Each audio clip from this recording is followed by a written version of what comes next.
Não é brincadeira não, viu? Infecção do trato urinário, ITU, é uma patologia extremamente frequente que pode ocorrer em todas as idades e em ambos os sexos e que pode ser definida como uma infecção que acomete qualquer parte do sistema urinário. E é sobre este assunto que nós vamos falar a partir de agora com o urologista Pablo Matos, da Oncoclínica, a quem eu dou uma boa noite, agradecendo aí pela participação no programa. Doutor Pablo, seja bem-vindo. Boa noite, Carla. Boa noite, telespectadores da Rede Meio Norte. Prazer estar aqui com vocês mais uma vez.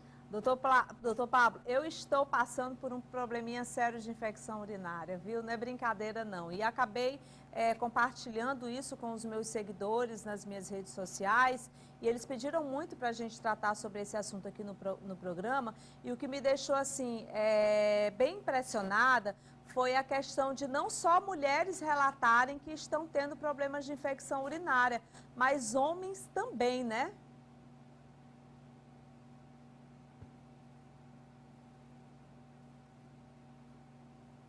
Eu acho que a gente deve ter tido aí algum probleminha com... Sim, Tá estou ouvindo, ouvindo, doutor? sim. Pronto. Estou ouvindo, sim. Bom, a infecção urinária é muito comum, tanto para homens como para mulheres. É muito frequente a gente ter no nosso consultório pacientes com infecção urinária. É uma queixa muito recorrente, sintomas miccionais.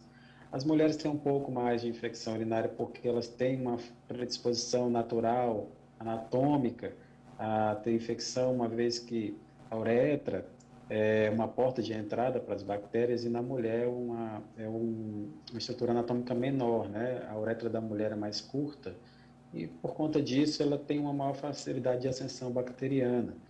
E aí, por conta disso, os índices de infecção urinária são mais comuns em mulheres, mesmo nas faixas etárias menores. Como é que é? Mas é uma queixa muito frequente, inclusive para homens. Para homens também. Como é que ela surge? Quais são as causas, hein, doutor? Bom, tudo ocorre quando tem a ascensão de uma bactéria, geralmente é o mecanismo mais comum.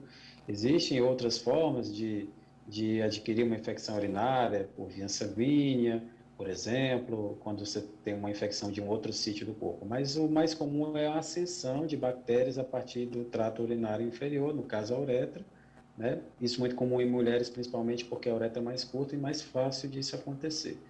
E quando a bactéria se instala, ela desencadeia uma série de sintomas que vão desde a urgência urinária, a vontade de urinar com frequência, ardor também, sensação de peso no baixo ventre e situações às vezes mais críticas, como mesmo febre, indica um sinal de mais gravidade, uma infecção mais intensa, pode ter uma queda do estado geral do paciente, ele pode ter sintomas mais genéricos constitucionais, que a gente chama como mal-estar, fraqueza, vômitos, são indícios de infecção que tem um quadro mais grave, né?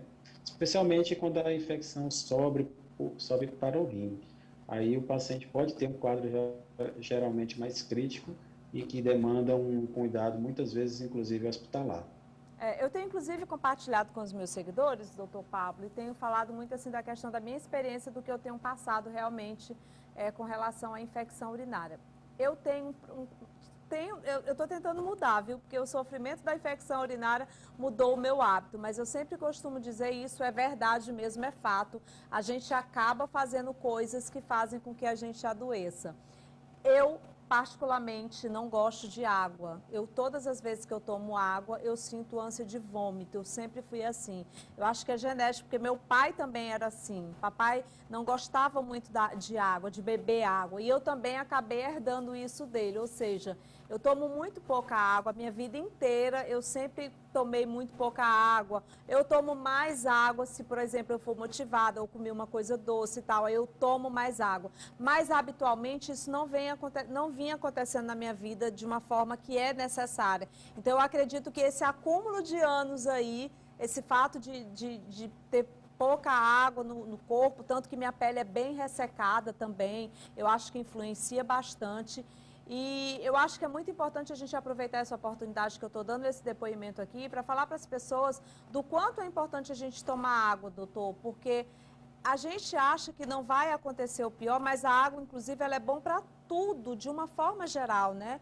E eu estou tentando mudar esse hábito desde que eu fui diagnosticada com a infecção urinária, que eu comecei a sentir a ardência mesmo, a dor ao urinar. Tomei uma semana de antibiótico, já passei da fase do antibiótico, já fiz uma urocultura nova e fiz também um sumário de urina novo, não estou mais com bactéria, mas já estou inclusive fazendo uma medicação para poder tomar durante 30 dias para não ter uma reincidência, né? Porque também pode acontecer essa situação. Ou seja, eu queria que o senhor aproveitasse também para falar para as pessoas em relação a isso.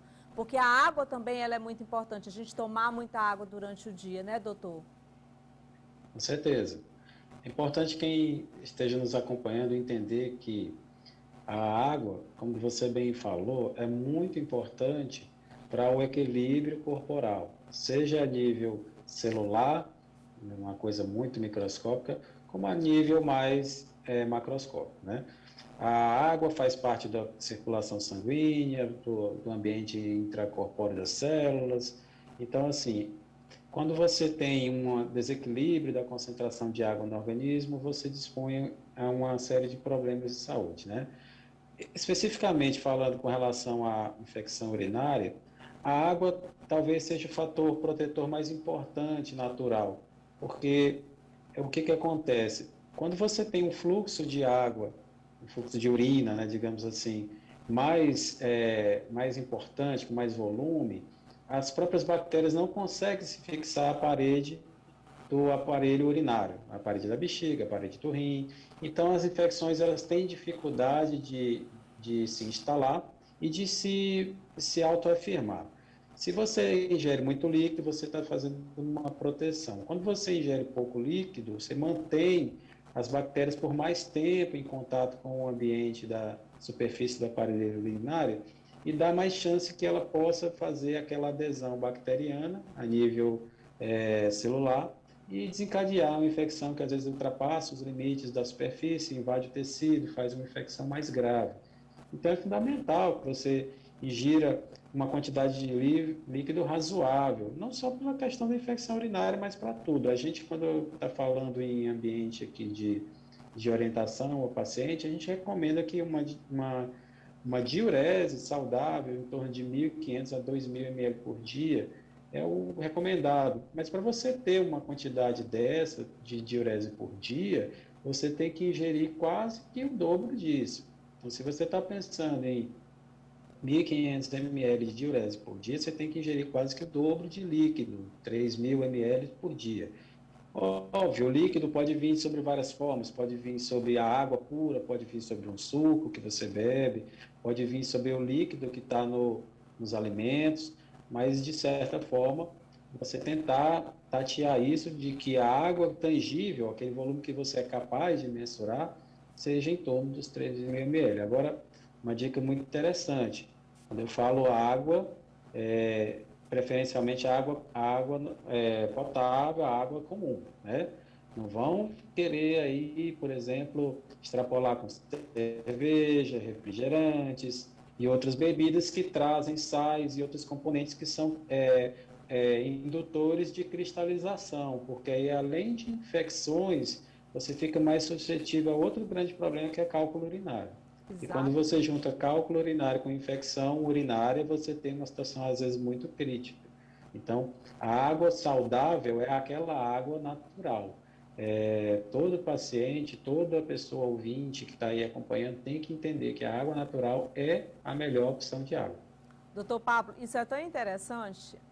Eu já ouvi algumas pessoas que dizem assim, eu tomo cerveja demais, aí né, tá dando tudo certo e tal. Eu digo, gente, não é assim não, peraí, tem que tomar água mesmo, água potável, tá?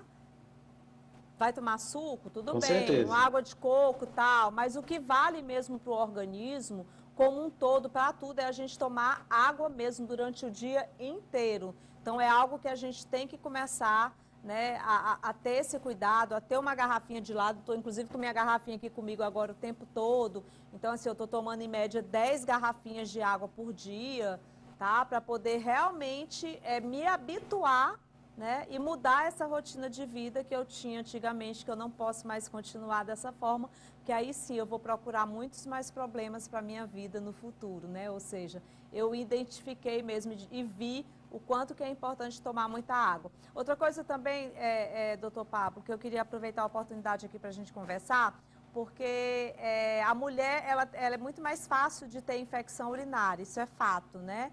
Então, por sermos mulheres, e aí eu já aproveito para fazer essa pergunta, a gente tem o hábito de usar muita calça jeans, né? De usar calcinhas com lycra, de deixar de urinar, de ficar prendendo xixi, e tudo isso também é arriscado, né, doutor?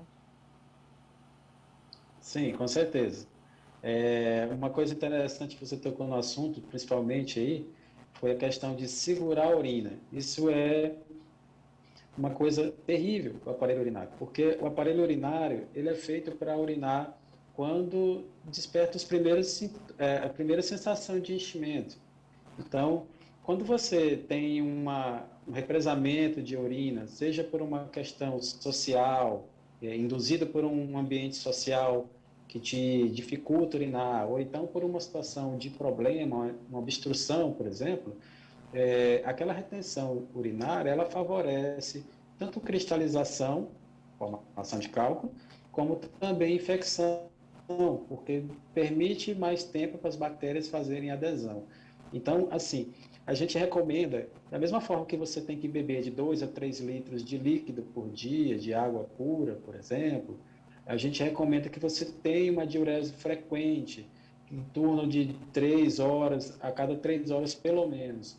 Seria o que a gente considera mais saudável para você não ter uma retenção e não ter uma predisposição à instalação de bactérias, especialmente as mulheres, como eu falei.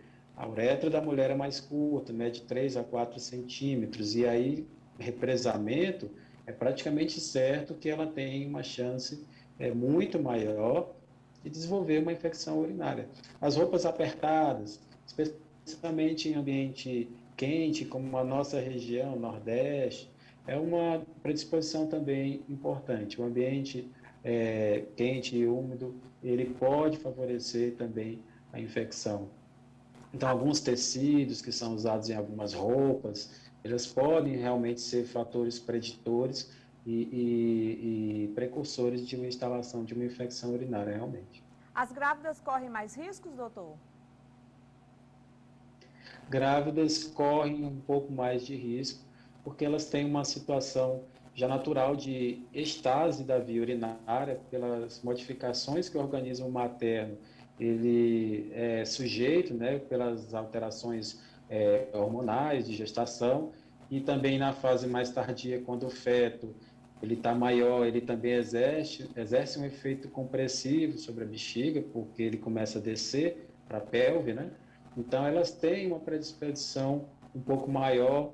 A gente tem, às vezes, que ser mais incisivo nas infecções com mulheres grávidas, porque pode ter um risco para ameaça de parto prematuro, então você não pode ser tão flexível, às vezes, com pacientes gestantes. Deu sinais de infecção, fazer logo o exame, induzir tratamento, são medidas que a gente toma como segurança, inclusive. Inclusive, a infecção urinária é preciso ser logo avaliada o quanto antes, né? Então, tipo assim, você sentiu os sintomas, não espera muito, porque também acontece muito, viu, doutor, de você ter aquele sintoma de vai a urinar, a urina, você sente uma dorzinha, aí passa um dia, passa 2 dias, passa 3 dias, aí vai achando que aquilo ali é passageiro e não vai procurando logo o tratamento, ou seja, isso aí também pode ser um gatilho, pode ser um risco, porque a infecção urinária, ela inclusive, ela pode se tornar algo muito perigoso, inclusive com risco, né, doutor? Certamente. Quando você tem uma fase inicial de infecção, onde os sintomas são mais brandos, às vezes é onde o paciente comete o principal erro, que é a espera. Ele acha que são coisas autopassageiras, demora a procurar a assistência especializada e muitas vezes a infecção progride, vai para tecido mais profundo e pode também ir para tecido à distância. Existe um estado muito mais grave da infecção urinária que chama sepse urinária. Sepse é uma infecção generalizada, quando a bactéria ou os produtos de degradação da bactéria atingem a corrente sanguínea, né? Então, quanto mais profunda for essa infecção, mais o risco da própria bactéria ou dos produtos de degradação dela de a circulação sanguínea. E quando isso acontece, ocorre uma descarga corporal de vários agentes bioquímicos e biofísicos que levam a uma resposta vascular, com pressão baixa, com taquicardia, com febre de alta temperatura medida, queda de estado geral, infecção realmente muito grave. A gente, infelizmente, ainda vê isso hoje na prática clínica, muitas vezes com pacientes que retardam a procura pelo tratamento, principalmente pacientes que têm condições que podem favorecer a piora da infecção urinária, por exemplo, idosos que têm próstatas aumentadas, no caso de homens, homens ou mulheres que têm cálculo urinário causando alguma obstrução ao rim, por exemplo. Então, esses pacientes que têm a infecção no início, eles têm que ser prontamente atendidos e tratados, porque ele tem um fator, às vezes, importante que pode favorecer a piora e levar a um estado muito crítico. É muito triste a gente hoje, em pleno século XXI, com todo acesso à informação, à tecnologia também para diagnóstico, a gente, às vezes, inclusive, perder pacientes por conta de um atraso da procura à saúde especializada. Então, isso é muito triste. Hoje em dia, a gente tenta ao máximo conscientizar os pacientes que demora só prejudica o próprio paciente. Tem que ter realmente muito cuidado, aquilo que eu falei, né? O primeiro sinal de sintoma, o ideal é você já procurar um médico, inclusive já para começar o tratamento com antibiótico, quando é identificado através da urocultura. Doutor Pablo, interessante, alguns telespectadores estão mandando mensagem aqui para o Canal Saúde, aí estão falando assim, eu achava que lá na Oncoclínica só existe tratamento para pacientes com câncer. E aí eu aproveito a oportunidade aí que o senhor está aí para responder aos nossos telespectadores. A Oncoclínica é uma clínica oncológica, foi a primeira clínica oncológica aqui do nosso estado particular, mas é uma clínica que tem várias outras especialidades também. O senhor é urologista, tem uma experiência muito grande também com pacientes com tratamento com câncer, porque a Oncoclínica é uma clínica realmente que é referência, mas existem vários médicos lá, inclusive o senhor participou de uma qualificação recentemente em São Paulo, eu acompanhei, porque eu acompanho tudo da Oncoclínica, em São Paulo com o doutor Ricardo Paranaguá, sobre cirurgia robótica, né? Uma novidade. Isso, nós estamos aí, a Oncoclínica sempre nos incentivando, já estamos há bastante tempo lá, nos incentiva sempre pós-graduar, investir em qualificação profissional, e nós estamos dando aí, a partir de 2021, um passo que eu considero muito importante para a nossa carreira, que é a qualificação na cirurgia robótica. É uma cirurgia que é considerada a fronteira, né, da modernidade na cirurgia minimamente invasiva, não só para a urologia, mas para várias outras especialidades. A cirurgia robótica tem cada vez mais ganhado seu espaço. E no caso da urologia, posso dizer que é maravilhoso, realmente um incremento muito grande, que a gente pode tratar tanto casos de câncer como casos de doenças benignas, mas especialmente câncer, onde o refinamento, onde a delicadeza da dissecção das estruturas faz muita diferença. A cirurgia robótica consegue muitas vezes dar um acesso, dar uma destreza, uma qualidade de preservação de estruturas nobres que a gente não consegue por outras vias. Então, estou bastante satisfeito com esse passo que a gente dá. A gente está realmente investindo no que é melhor para nós como profissionais, mas também para os pacientes. Acho que eles serão os mais beneficiados com isso. E a gente está aí na nossa caminhada ao longo de tentar oferecer o que é melhor possível para os nossos pacientes. Aí, sempre que eu tiver a oportunidade de melhorar para poder me qualificar e trazer isso para as pessoas que confiam em mim, a sua saúde, eu estarei fazendo. Enquanto eu tiver energia nesses braços aqui, nós vamos estar aí com essa força de vontade e com esse espírito aí. Oncoclínica sempre à frente, né? Eu sou muito fã. Um abraço especial aí para o doutor Paulo Melo, doutora Cristina Napoleão, doutora Amarela, todos que fazem o Oncoclínica. Um abraço especial aí também para o doutor Ricardo Paranaguá. Vi a foto dele também, acompanho ele nas redes sociais e vi ele lá com você nessa qualificação em robótica. Parabéns, viu? Muito bom os esclarecimentos da nossa entrevista de hoje e muito bom tê-los sempre aqui no nosso programa Canal Saúde. Aquele abraço.